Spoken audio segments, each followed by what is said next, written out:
Mumbra station शाळा जेव्हा तुटली अनधिकृत म्हणून, तेव्हा तिथे 1643 समथिंग स्टुडंट्स होते. तर माझं प्रश्न विचारण्याचा उद्देश असं होतं की पटसंख्या आपली तशीच आहे का? कारण की तिथून मुलांना आपण इकडे तिकडे गोंधळ करून डिस्पर्स केलंय. म्हणजे काही मुलं शंकर मंदिर शाळेला आपण ट्रान्सफर केलंय, काही मुलांना आपण मुंब्रा स्टेशन मध्ये अजून एक शाळा आहे तिथे ट्रान्सफर केलं, काही मुलांना MM व्हॅली आणि काही मुलांना आयडियल स्कूल तिथे जे शाळा आहे तिथे ट्रान्सफर केलंय. तर एवढा गोंधळ आहे शिक्षण विभागामध्ये. मग माझं प्रश्न तसं होतं की आता पण पटसंख्या तशीच आहे की आणि आपण मुलांना इकडे तिकडे पाठवलंय सगळं गोंधळ करून, मग मुलांसाठी तशी सुविधा पण आपण देत आहे की नाही? तर जे त्यांचं उत्तर मला जे मिळालं आहे, मला असं वाटतं की इट्स नॉट ॲप्रोप्रिएट. कारण त्यांनी का केलं आहे, आता जे एनरोलमेंट आहे फक्त त्यांनी मला एनरोलमेंटचे आकडे दिले, पण जेव्हा मी स्वतः जाऊन शाळेत बघितलं तेव्हा मला असं कळालं की एनरोलमेंट तर of course if you are in 9th standard 10th standard में same number of enrolment will happen automatically. पण मुलं येत नाही आहे शाळेला, शिकायला मुलं येत नाही. अटेंडन्स जून जुलैची जेव्हा मी अटेंडन्स बघितलं रजिस्टरमध्ये जाऊन, रजिस्टर बघून मी स्वतः रजिस्टर बघितलेलं आणि मी काल आयुक्त साहेबांना रजिस्टरची ॲव्हरेज दिली, तर ॲव्हरेज फुल जून आणि जुलैचं म्हणजे आपण ॲव्हरेज पकडलं तर 120-130 मुलंच फक्त येतात. तर ऑफकोर्स पटसंख्या खालती गेली आहे. I am sure that they are not in coordination and conversation with those students who are not coming to the school.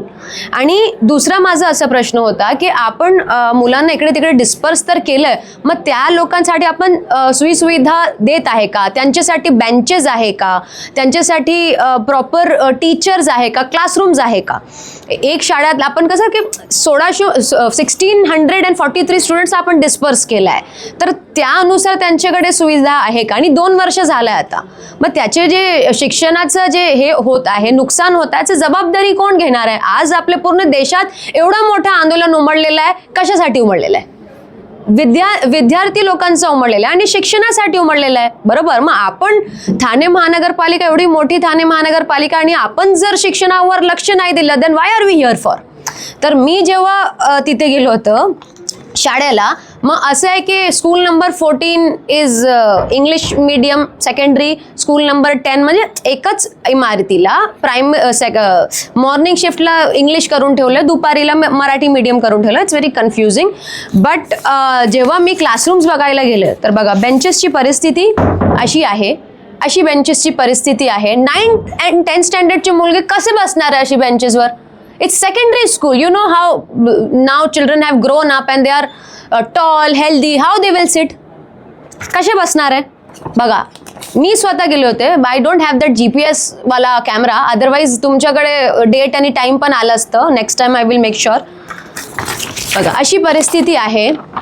4 क्लासरूम्सच्या आकडे मला दिलं की स्कूल नंबर 14ला 4 क्लासरूम आपण दिली आहे, पण जेव्हा मी परिस्थिती बघायला गेली तर 3 क्लासरूम्स होती आणि 1 कम्प्युटर लॅब कंबाईन क्लासरूम, आणि त्याच्यात पण फक्त 10 बेंचेस, छोटी छोटी.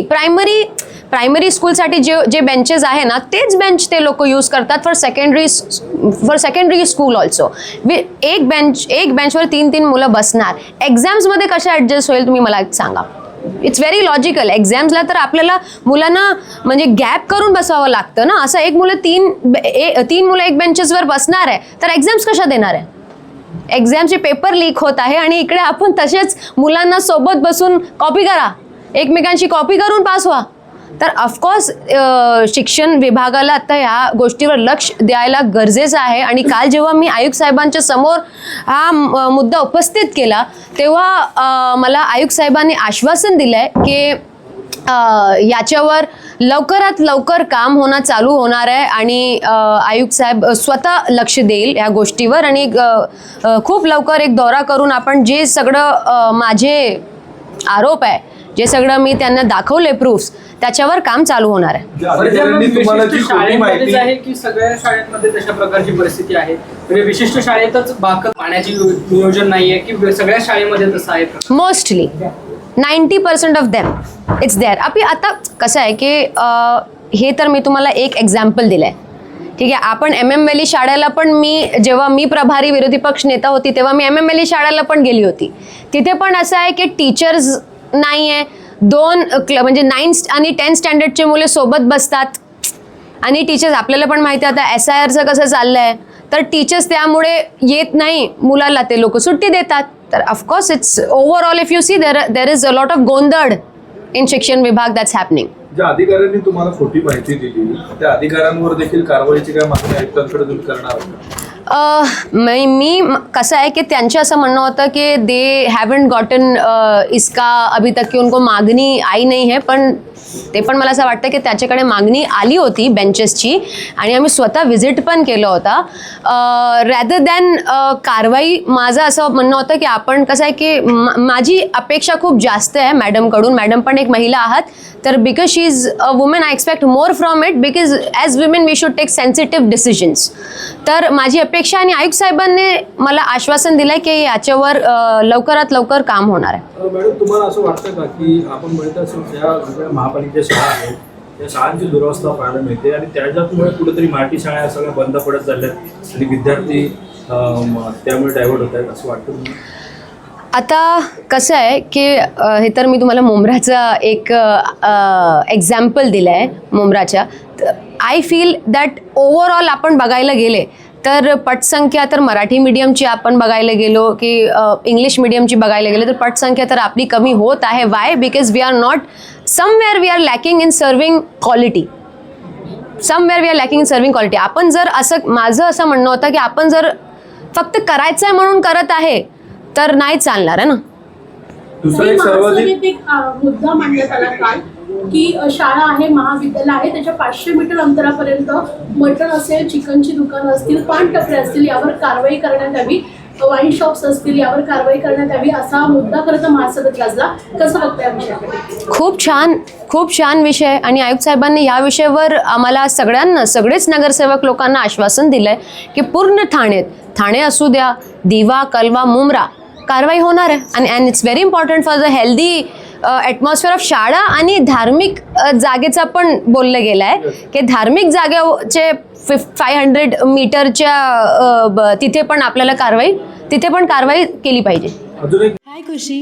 हाय निकिता, तूने आफ्टर 12 कौन सी स्ट्रीम में एडमिशन लिया है? मुझे हेल्थ केयर फील्ड में करियर तो बनाना है, लेकिन मुझे समझ में नहीं आ रहा है मैं कौन सा कोर्स लूँ. खुशी, अभिनव इंस्टीट्यूट का GNM नर्सिंग कोर्स परफेक्ट है. ये महाराष्ट्र नर्सिंग काउंसिल एफिलिएटेड है. सिर्फ थ्योरी है या प्रैक्टिकल भी है? यहाँ 70% प्रैक्टिकल और 30% थ्योरी है, मतलब रियल हॉस्पिटल लर्निंग. हम दोनों को प्लेसमेंट भी मिलेगा ना? बिल्कुल 100% job placement support, experienced faculties और डेडिकेटेड प्लेसमेंट टीम. क्या हम उसके बाद गवर्नमेंट जॉब के लिए अप्लाई कर सकते हैं? Of course.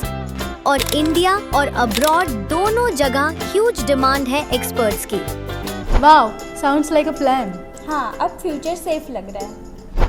Admissions open, limited seats, free career counselling के लिए अभी अप्लाई करो at Abhinav Institute.